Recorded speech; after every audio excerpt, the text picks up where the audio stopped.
Cinema जगत में आना ही नहीं चाहता। मैंने अपने पिताजी से बोला कि मेरा मन नहीं लग रहा। पैसा इंपॉर्टेंट है कि अच्छा फिल्म मेकिंग प्रोसेस इंपॉर्टेंट है? पैसे की वैल्यू समझ में आई। राइटर के पर्सपेक्टिव को ब्रेक डाउन करते हैं। गुरु ईश्वर से भी बड़ा है। एक्टर बनना है या फिर एडिटर बनना है या फिर साउंड डिज़ाइनर बनना है, कैसे बना जाए? जो रियल फिल्म बनती है वो एडिटिंग डेस्क पे बनती है। ये गलतियाँ मैंने की हैं। सो आज हमारे बीच है कमलेश्वर जी। तो thank you so much Kamleshwar ji, आपने अपना टाइम निकाला और यहाँ पर आए। बहुत बहुत धन्यवाद। आपने मुझे ये मौका दिया इस जगह पे बैठने का।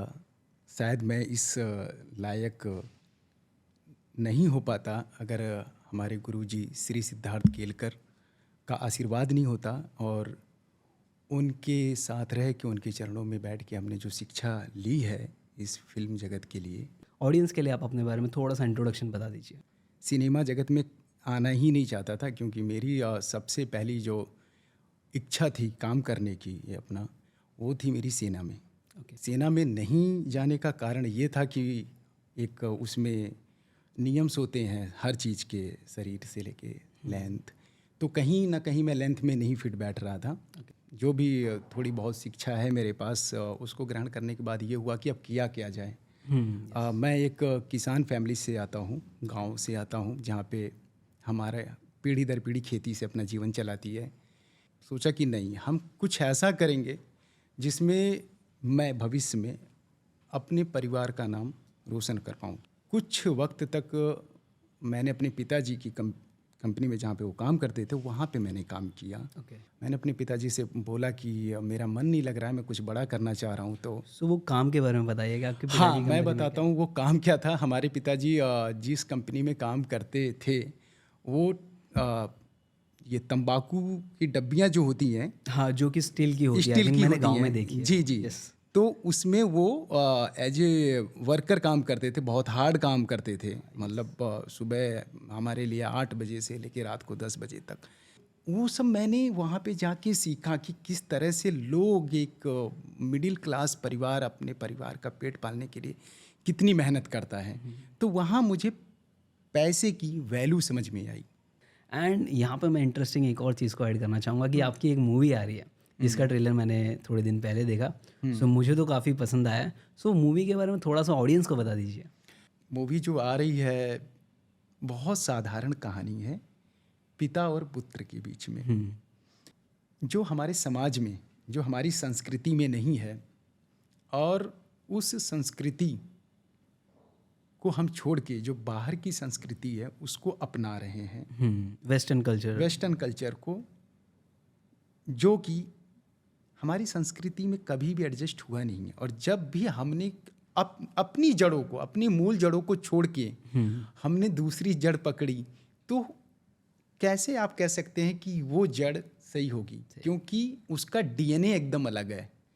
तो उसके ऊपर ये मूवी है कि किस तरह से हमारा समाज, हमारी संस्कृति बाहर की चीज़ों को अपना के बदलता जा रहा है, और फिर वो उसके लिए भी सुखी है नहीं। और जब तक इस बात का एहसास होता है तब तक सब कुछ खत्म हो जाता है। इस मूवी में वही है। ये मूवी का स्टोरी का जो बेसिक लाइनअप है इसके ऊपर यही है। राइट। तो काफ़ी इंटरेस्टिंग है बिकॉज ऐसा कॉन्सेप्ट तो मैंने तो आई थिंक नहीं देखा, बट यस, देखने में मुझे तो मज़ा आएगा बिकॉज वेस्टर्न कल्चर को लोग बहुत ज़्यादा फॉलो कर रहे हैं।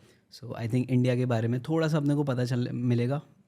बेसिक पता तो चलेगा।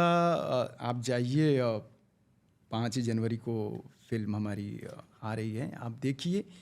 मैंने कोशिश की है कहने की बात, क्योंकि मेरे पास यही एक माध्यम है कहने का। हाँ, यस। तो इसलिए मैं कह पा रहा हूँ। मुझ जैसे और मेरे से अच्छे अच्छे लोग हैं जो बहुत अपनी बातों को कहना चाहते हैं, लेकिन उनको अवसर नहीं मिल पाता है। तो मुझे मिला है, मैंने कहा है, बस। सो आप एज अ फिल्म में as a writer and actor काम कर रहे हैं। सो थोड़ा राइटर के पर्सपेक्टिव को ब्रेक डाउन करते हैं। एक राइटर की कहानी की शुरुआत कैसे होती है? मतलब एक फिल्म मेकिंग का मुझे एक पूरा एक कॉन्सेप्ट बता दीजिए कि एक मुझे अगर फिल्म बनानी है, समझो मुझे मेरे पास एक सब्जेक्ट है और उसको मुझे एंड प्रोडक्ट अपना फिल्म तक बनानी है, तो उसमें क्या क्या प्रोसेस होता है? प्रोसेस फिल्म लाइन का बहुत लंबा है, क्योंकि एक बच्चे को भी बड़ा करके एक अच्छे संस्कार देना लंबा समय लगता है। तो वही प्रोसेस फिल्म का भी है। ये तभी संभव हो पाता है जब आपकी शिक्षा, जैसे आप पढ़ाई करते हैं तो आपको पढ़ाने के लिए हर एक चैप्टर के अलग अलग अध्यापक होते हैं। तो उसी तरह से इसमें भी आपको सीखने के लिए और अब अच्छी फिल्म बनाने के लिए, अच्छी चीज़ों को करने के लिए एक गुरु का मार्गदर्शन बहुत आवश्यक है। बस तो आई थिंक गुरुजी वही चीज़ करता है कि आपकी जो भी गलत चीज़ है उनको हटाओ एंड जो परफेक्ट चीज़ है उनको लो। जो बेसिकली जो क्राफ्टिंग का काम होता है, जैसे कि कोई एक स्टैचू बनता है, सो वहाँ पे वो स्टैचू से तोड़ करके पूरा एक स्टैचू क्रिएट करता है। सो गुरुजी आप में वो काम करता है, वो मजदूर का, जो कि आपको तोड़ के एकदम प्रॉपर शेप में बनाएंगे, जैसे आप अपनी स्टोरी अच्छे से प्रेजेंट कर सको। जी। सो यस, काफ़ी इंटरेस्टिंग नहीं है, बट लोग बात नहीं करते इसके बारे में कि मेरे गुरुजी ये है, मैंने इनसे सीखा है। आपका क्या पॉइंट है इस पर? देखिए, मैं बताता हूँ कि हमारे संस्कार, हमारे सनातन धर्म में गुरु ईश्वर से भी बड़ा है। तो कुछ तो गुरु का अर्थ होगा। बिना गुरु के ज्ञान कभी किसी ने अर्जित नहीं किया, और जिन्होंने किया है वो अहंकार रहा है। ओके। तो बिना गुरु के आप कुछ नहीं कर सकते। गुरु का तलाशना बहुत ज़रूरी है, और इतने आसानी से सबको मिल नहीं सकते। हमारे आराध्य भगवान राम ने भी धनुष बाण की शिक्षा गुरुओं से ही ली, जबकि वो तो अवतरित थे। हाँ, राम के रूप में आए, मनुष्य कर सकते थे, लेकिन उन्होंने गुरु के पास जाके शिक्षा क्यों ली? क्योंकि मनुष्य रूप में आए थे। मनुष्य रूप में जब आते हो तो आपके पास आपका दिमाग एकदम खाली रहता है। उसको अब आपको तैयारी करके आप डालना, तो कोई तो चाहिए।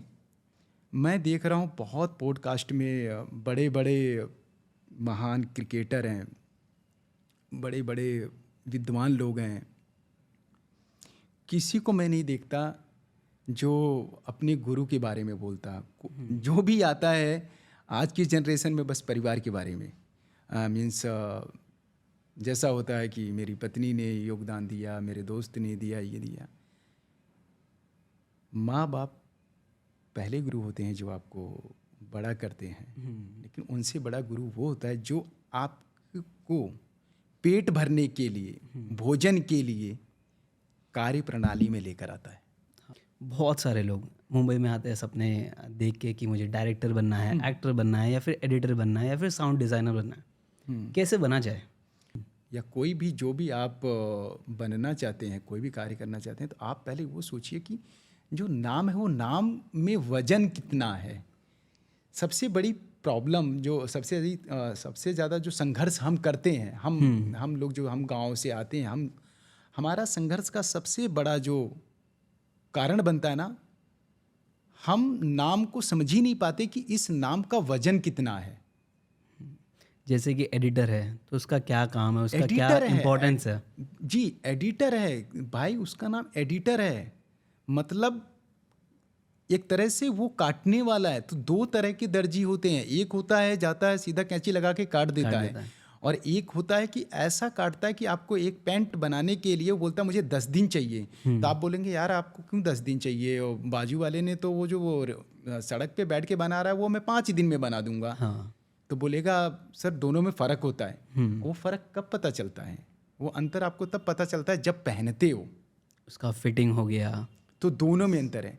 तो एडिट शब्द कितना वजन है, मतलब आप किसी चीज़ को लेकर आते हो और आप उसको ऐसे दे देते हो, अब उसको संवारना है।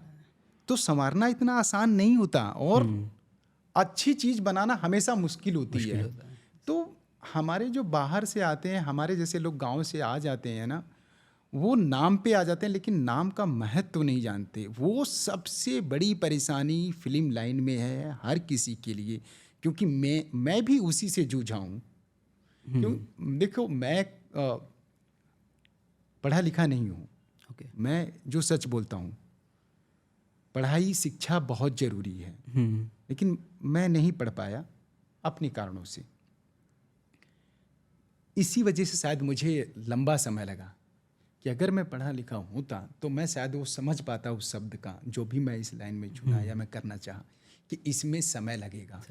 लेकिन कहते हैं ना कि जब गुरु का आशीर्वाद है, सिर पे हाथ है, तो हो गया। हो गया। तो मतलब जो जिनको जल्दी मिल जाएगा, मुझे थोड़ा समय लगा, क्योंकि उसका मैं किसी को अगर बोलूं कि इन कारणों से तो नहीं, उसका खुद का कारण मैं था। कि मुझे तो कम से कम इतना समझना चाहिए था कि हम जो काम करने जा रहे हैं, जिस शब्द को हम यूज कर रहे हैं, जो हम चाहते हैं ये हमारे नाम में लगे, वो इतना आसान है क्या नाम पाना? हाँ, सिंपल है। लोग IAS PCS की तैयारी करते हैं, कितने साल मेहनत करते हैं, लेकिन क्यों एक बार बनने के बाद किस पावर पे आते हैं? तो वो नाम ही, लोग ना नाम को भूल जाते हैं। इंटरेस्टिंग। और एक और चीज़ के बारे में मैं जानना चाहूँगा कि कोई भी चीज़ को सीखने के 2 तरीके हैं, या तो आपको इंस्टीट्यूट से कर लो या फिर खुद से सीखो। तो आपको कौन सा ऑप्शन बेटर लगता है और क्यों लगता है, उसके बारे में थोड़ा सा हमें बताइए। बिकॉज बहुत सारे स्टूडेंट हैं जो कि फाइनेंशियली नहीं अफोर्ड कर सकते महंगे इंस्टीट्यूट में जाना। सो आप उस बारे में थोड़ा सा अपना टेक बताइए। ये बात एकदम मैं साफ कहूँगा। यस। मैंने पहले भी बोला, शिक्षा बहुत ज़रूरी है, इंस्टीट्यूट बहुत ज़रूरी है, आना बहुत ज़रूरी। उससे आपका एक जो पड़ाव होता है वो आसान ये हो जाता है, जब आपके पास किसी चीज़ का सर्टिफिकेट होता है तो उसका मूल्य होता है, क्योंकि आपने उसका मूल्य चुकाया है, इसीलिए उसका मूल्य है। उसका मूल्य चुकाया है तो पहले जिसने मूल्य चुकाया है पहले उसको बुलाया जाएगा, ना कि जिसने कुछ नहीं चुकाया है। तो ये तो आपका मतलब फ़ायदा तो है ही है ना। उससे यही फ़ायदा होता है कि आपने मूल्य चुकाया है तो आपको पहले ही हक मिलेगा, और मिलना भी चाहिए, क्योंकि उसने पैसे दे के मूल्य चुकाया, अपना समय दिया, 1 साल 2 साल 4 साल 6 साल जो भी है, उसने दिया है, क्योंकि उसने कुछ खोया। और एक गांव का आदमी मेरे जैसा उठ के आएगा और बोलेगा मुझे ये बनना वो बनना, आपने चुकाया क्या है? आपने कुछ नहीं चुकाया है, उसने चुकाया, उसका अधिकार है, तो वो उसको मिलना चाहिए। लेकिन उसको भी उतनी ही मेहनत करनी पड़ती है, क्योंकि किताब से पढ़ा हुआ ज्ञान इंडस्ट्री में नहीं चलता है। जो मैंने अपना अनुभव देखा है, मैंने अपने गुरुजी के साथ जो देखा है कि मेरे गुरुजी हैं जो आज भी बहुत साधारण तरीके से मुझे समझाते हैं। इंडस्ट्री में जब आप आ जाते हो इंस्टीट्यूट के बाद भी, आपको कहते हैं ना कि पहलवान का बल और जो उसकी टेक्निक होती है, जब वो मैदान में आता है तब पता चलता है। हाँ, यस। तो वो तब पता चलता है जब उसके पहले उसने कुश्तियाँ लड़ी हों, तो मतलब उसको भी प्रैक्टिकल करना पड़ता है। तो आने के बाद भी प्रैक्टिकल हर किसी को करना पड़ता है, लेकिन ये होता है कि आप जब आप इंस्टीट्यूट से आते हो तो आपका एडमिशन जो है, आपने उसका मूल्य चुकाया है, आपको जल्दी मिल जाता है। बिकॉज काफ़ी लोगों को ऐसा लगता है कि हाँ, अगर हमने इंस्टीट्यूट से पढ़ाई की है, एडिटिंग सीखी या फिर DOP का काम सीखा है, तो उन्हें डायरेक्ट में इंडस्ट्री में ऐसा वेलकम करेंगे। बट ऐसा तो होता नहीं है। यहाँ पे भी आके इनको तो सीखना ही है कंटिन्यू। जी। तो ये बहुत बड़ा मिसकंसेप्शन है, और लोगों को लगता है कि मैंने अगर इंस्टीट्यूट से पढ़ा है तो मैं डेफिनेटली जाते ही फिल्म बना दूंगा। बट ऐसा तो नहीं होता है। सो इसके बारे में मैं क्लियर करना चाहूँगा लोगों की, ऐसा नहीं होता है। आपको यहाँ पे आके भी काम करना पड़ेगा और बहुत चीज़ें सीखनी पड़ेगी। देखो, आए दिनों जहाँ पे हम काम करते हैं अपनी रिहा फिल्म्स में, जहाँ पे मैं नौकरी करता हूँ, तो वहाँ पे आते हैं भाई बहन लोग अपना रिज्यूम लेके, हर फील्ड के एडिटर, डायरेक्टर, साउंड इंजीनियर, वो भी तो इंस्टीट्यूट से ही आते हैं। लेकिन उसके बाद भी वो लोग काम मांग रहे हैं ना, तो उनको तो ऐसा नहीं है कि भैया साउंड इंजीनियर है तो भैया एक काम करो, आप कल से मशीन पे बैठ जाओ। उसको भी आने के बाद बोला जाता है काम करो, पहले जाके माइक लगाना सीखो। यस। इंस्टीट्यूट से आया है, उसने तो वहाँ से ठप्पा मार के उसको दे दिया गया कि आप साउंड इंजीनियर हो। हाँ। लेकिन ऐसा होता नहीं है। So exactly same film industry में होता है और नॉर्मल इंडस्ट्री में भी होता है। हाँ, सब जगह अगर नहीं होता है। मैं BCom की डिग्री लेके जॉब लेने जाऊँ तो ऐसा नहीं है कि डायरेक्टली मुझे सब आता है, बिकॉज जो मैंने बुक में पढ़ा है वो थोड़ा सा डिफरेंट है, एंड जो इंडस्ट्री में जो करते हैं वो थोड़ा सा डिफरेंट है। सो वहाँ पे भी 3-6 महीने की ट्रेनिंग दी जाती है, लोगों को समझाया जाता है कैसे काम होता है। जी, फिर किसी के अंडर में जाते हो। तो ये प्रोसेस इसलिए होता है कि आप बारीकी से उन चीज़ों को सामने सीख सको। तो किताबों में सारी चीज़ें समेटी नहीं जाती, इसीलिए आपको मैदान में आना पड़ता है। तो वो बहुत ज़रूरी है। कि आप जब राइटिंग करते हो तो आपका क्रिएटिव प्रोसेस क्या है, कैसे आप राइटिंग स्टार्ट करते हो, एंड वो सब चीज़ के बारे में थोड़ा सा बताइए, ताकि जो भी व्यूअर्स राइटिंग करना चाहते हैं उनको थोड़ा बहुत आपसे सीखने मिले। आप ये पहले देखिए आप किसके लिए लिख रहे हो। आपके दर्शक कौन से हैं, मतलब वो आपको पहले ही तय करना पड़ता है कि इसी तरह के ये दर्शक आएंगे, मुझे यही लिखना पड़ेगा हर एक के लिए, क्योंकि हर एक लेखक हर तरह की कहानी नहीं लिख सकता और ना ही लोगों को एक जैसा सिनेमा पसंद आता है, yes. क्योंकि इतना बड़ा संसार है। भारत के अंदर 3 से 4 करोड़ लोग, पूरे भारत में जितनी भी हमारे फिल्म उद्योग में जितने भी तरह की फिल्में बनती हैं, सबके मिला के 3-4 करोड़, तो क्या सबको एक जैसा ही पसंद आएगा? नहीं पसंद आएगा। तो जब लेखक लिखता है तो उसके दिमाग में पता रहता है कि ये मेरी कहानी इन स्पेसिफिक ऑडियंस के हाँ, लिए है। यही दर्शक इसका, वो उसी के दायरे में लिखेगा। सो आई थिंक ये चीज़ करेंगे तो ज़्यादा बेटर स्टोरी लिख पाएंगे, बिकॉज हम पहले ही जो ऑडियंस है उनको टारगेट कर लेंगे कि यस एग्जैक्टली मैं इनके लिए ही बना रहा हूँ, तो और ज़्यादा बेहतर लिख पाएंगे। वो अलग बात है कि बनने के बाद आपने जिनके लिए लिखा था और वो लोग नहीं आए, कोई और अलग आके देखने लग गया, तो आपका वो भाग्य है, वो आपका भाग्य है। और तब आपको ये पता चल जाता, वो अच्छा मैं इस तरह का भी लिख सकता हूँ, मेरी कहानी ऐसी है कि ये लोग भी आ सकते हैं। सो अभी बढ़ते हैं एक दूसरे क्वेश्चन पे। सो मेरा ये क्वेश्चन ये है कि पैसा इम्पॉर्टेंट है कि अच्छा फिल्म मेकिंग प्रोसेस इम्पॉर्टेंट है?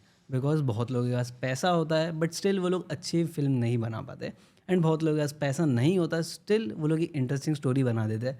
बहुत लोगों को मैंने देखा जो कि फ़ोन से शूट करता है एंड अच्छी फिल्म बनाते हैं। सो इस पर क्या आपका टेक है? देखिए, पैसा बहुत ज़रूरी है, लेकिन पैसे से दुनिया में एक ही चीज़ है जो कभी नहीं कोई खरीद सकता, किसी का ज्ञान। आप बोलेंगे क्यों नहीं सर उससे ज्ञान? आप खरीद रहे हो लेकिन है तो उसका ना।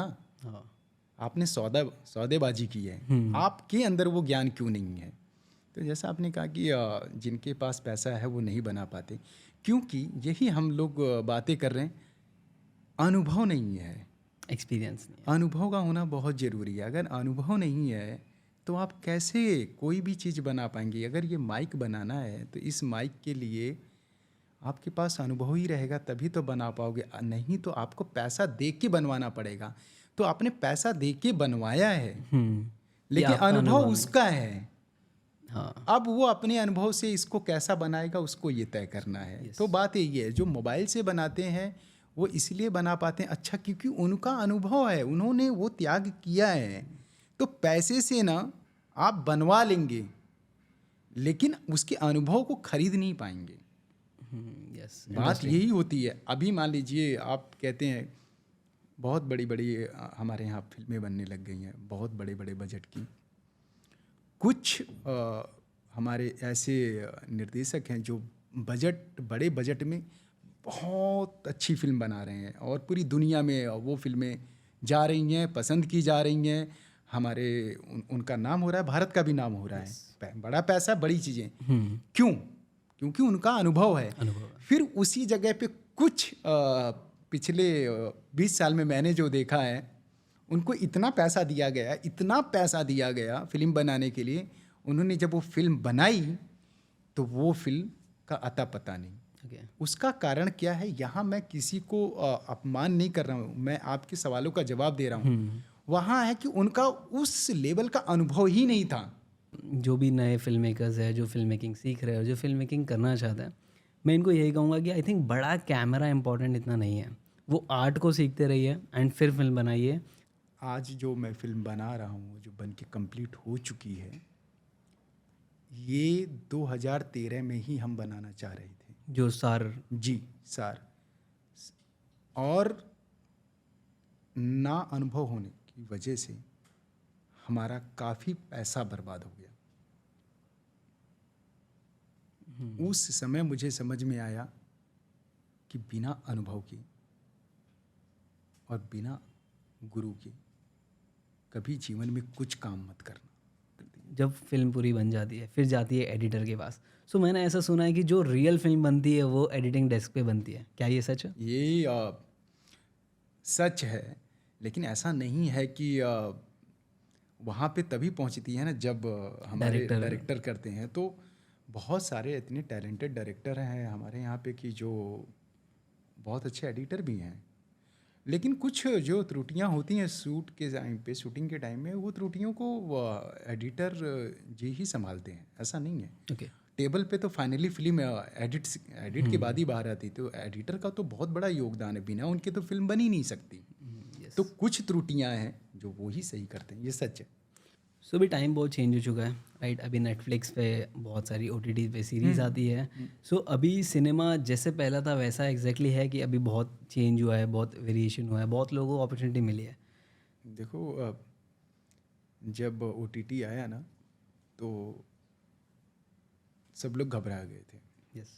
खासतौर जो सिनेमा वाले हैं हम्म। बहुत घबरा गए थे कि OTT आ गया तो सिनेमा ख़त्म हो जाएगा।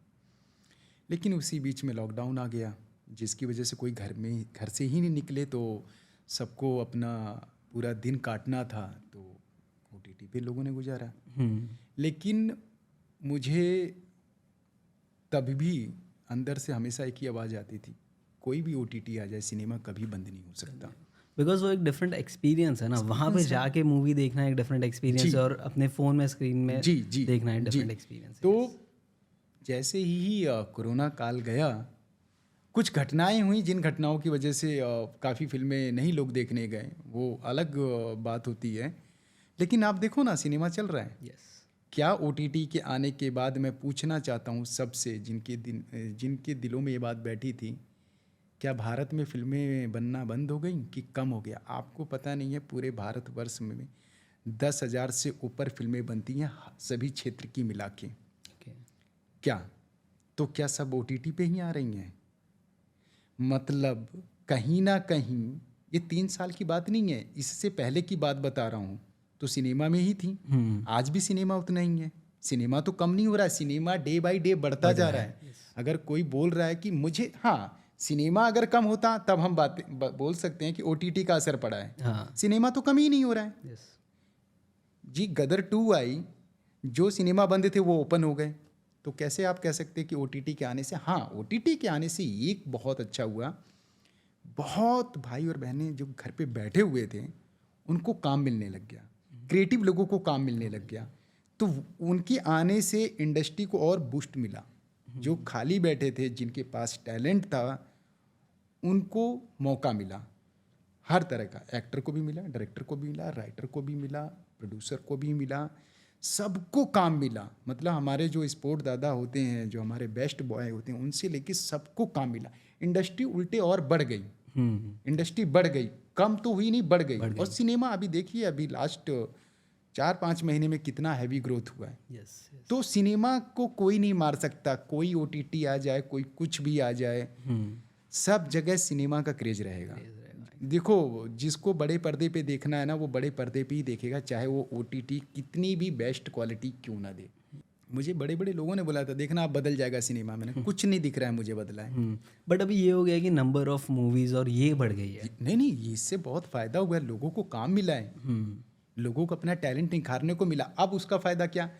जिनको सिनेमा पे मौका नहीं मिला, उनको OTT पे मिला, और जब उनको OTT पे ये मौका मिला, तो लोगों ने देखा, यार ये तो अच्छा डायरेक्टर, ये तो अच्छा एक्टर, ये तो अच्छा राइटर है, इसको क्यों ना हम फिल्म में बुलाएं। फिल्म में उनको बुला के उनसे सिनेमा बनवा रहे हैं, उल्टे फ़ायदा हो गया है OTT के आने से। उसको पॉजिटिवली देखो। नए नए आर्टिस्ट है, नए नए डायरेक्टर है, उनको मौका मिला है। जी जी जी, काफ़ी अच्छा पॉजिटिव इम्पैक्ट, बहुत पॉजिटिव, और उनको सिनेमा में मौका मिल गया है। कितने OTT के डायरेक्टर हैं जो सिनेमा के लिए फिल्म बना रहे हैं अभी, ये तो प्लस पॉइंट है।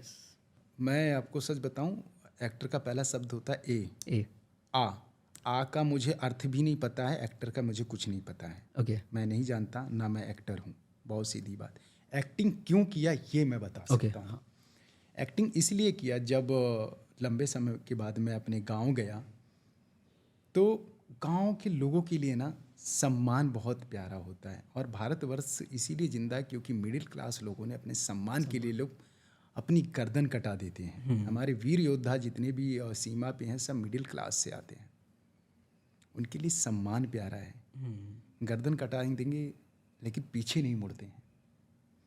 तो जब मैं गांव गया ना, तो मुझसे मेरे परिवार ने पूछा, पिताजी को पता था, हमारी चाचा ने, जहाँ पे मेरी परवरिश मेरी चाची जी ने की है, तो चाची जी को गांव के लोग बोलते थे कि आपका भतीजा वहाँ पे करता क्या है? तो वो बोलती थी गांव के हिसाब से कि फिल्म लाइन में काम करता है। अच्छा, तो फिल्म लाइन में करता क्या है? बोलती ये तो हमको नहीं पता है क्या करता है। तो वो लोग वहाँ की भाषा में कि कहो हम उन्हें कभी टीवी में नहीं देखे, मतलब हमने कभी उनको टीवी पे नहीं देखा, तो करता क्या फिल्म लाइन में? वहाँ तो जितने लोग काम करते हैं सब टीवी पे दिखते हैं, चाहे वो धारावाहिक में दिखे चाहे फिल्म में। तो वो बोलती थी हमें नहीं पता है। तो इस वजह से मेरे परिवार को बहुत तकलीफ़ें झेलनी पड़ी, जिसका दर्द उन्होंने ही उठाया है, मैंने नहीं। क्योंकि कुछ हो ही नहीं रहा था, कई साल लग गए, वो लोग जवाब देते देते थक गए। अब मैं जो बताऊं उनको समझ में नहीं आए, क्योंकि लोगों को केवल जो दिखता है वही बिकता है। बात ये है, गांव के लोग तो वैसे भी बेचारे बहुत सीधे हैं, उनके लिए तो भैया आप टीवी में दिख रहे हो, आप हीरो हीरोइन विलन, कौन डायरेक्टर, कौन प्रोड्यूसर, कौन राइटर, कुछ भी मतलब नहीं है, क्योंकि उनको उनसे ज़रूरत नहीं है। फिल्म लाइन में, जैसा आपने क्वेश्चन किया, फिल्म लाइन में जितने भी गांव से लोग आते हैं उनकी एक ही इच्छा होती है, एज ए एक्टर। मैं आपको बहुत साफ बात बता रहा हूँ, जो हम जैसे लोग आते हैं, लेकिन मेरी कभी इच्छा नहीं थी, क्योंकि मुझे प्रोसेस सीखने में चला गया 8 से 10 साल। 8-10 साल चला गया, फिर प्रोसेस सीखने में और समझने में कि मुझे करना क्या है, इसमें मेरा 8 से 10 साल चला गया। उसके बाद जब मैंने ये चूज किया कि मुझे अभी ये चीज़ें मुझे करना है, उसको करने में इतना टाइम अभी तक चलता जा रहा है, आगे भी जाएगा पता नहीं। तो उन्होंने बोला कि देखो ऐसा है कि हमें जवाब देना भी मुश्किल हो रहा है।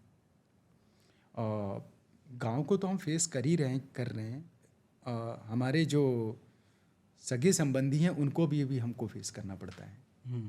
तो हम चाहते हैं कि एक बार आप कहीं दिख जाओ, उसके बाद आप जो चाहे वो करो, उसके बाद आप आ जाइए, खेती भी करोगे तो हमें कोई दुख नहीं रहेगा, क्योंकि हमारे लिए हमारा सम्मान प्यारा है। तो उस कारण इस फिल्म में एज ए एक्टर मैंने काम किया। ओके, सो ये पॉडकास्ट है कि मैं लास्ट क्वेश्चन आपको पूछ लेता हूँ। सो बहुत सारे लोग इंडस्ट्री में आना चाहते हैं जो कि गांव से है या फिर शहर से है, उनके लिए आप क्या मैसेज देना चाहोगे, क्या एडवाइस देना चाहोगे कि ये चीज़ों का ध्यान रखना? देखो, कोई कहीं से भी आए, अपनी घर की परिस्थिति को देख कर आए, अगर आ भी गया है तो चाहे वो जिस भी लक्ष्य के लिए आया है वो मिले ना मिले, वो अलग बात है, अपने कर्म पे ध्यान दे, साथ साथ अपने माता पिता का ध्यान दे, क्योंकि ये गलतियां मैंने की हैं। 7 साल तक मैं अपने परिवार से कनेक्ट नहीं था, जिसका आज मैं परिणाम भुगत रहा हूँ। आप अपने जीवन में सफलता असफलता खुद बोते हैं, खुद पाते हैं, लेकिन उसका भुगतान माता पिता को नहीं करना चाहिए। फिल्म लाइन में सबसे बड़ा दुर्भाग्य है कि हम अपने सपनों को पूरा करने के लिए अपने परिवार को भूल जाते हैं।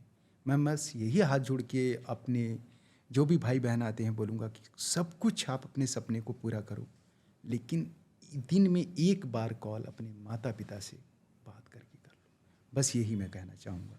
सो ये है हमारा मास्टर कैमरा, उसमें देख के बता दीजिए आपका एक्सपीरियंस कैसा था मेरे साथ? मेरा एक्सपीरियंस आपके साथ, आपने जिस तरह से सवाल किया, ज़्यादातर लोग नहीं करते हैं, क्योंकि लोग वही सवाल करते हैं बस जिसने ये अचीव किया उसी के बारे में जानना चाहते हैं। आप पहले ऐसे हैं जिन्होंने ये जानना चाहा कि किसी भी काम में शुरुआत करने के लिए किसका किसका सहयोग था और कैसे कैसे उन तकलीफ़ों को जूझते हुए आगे बढ़ना चाहिए।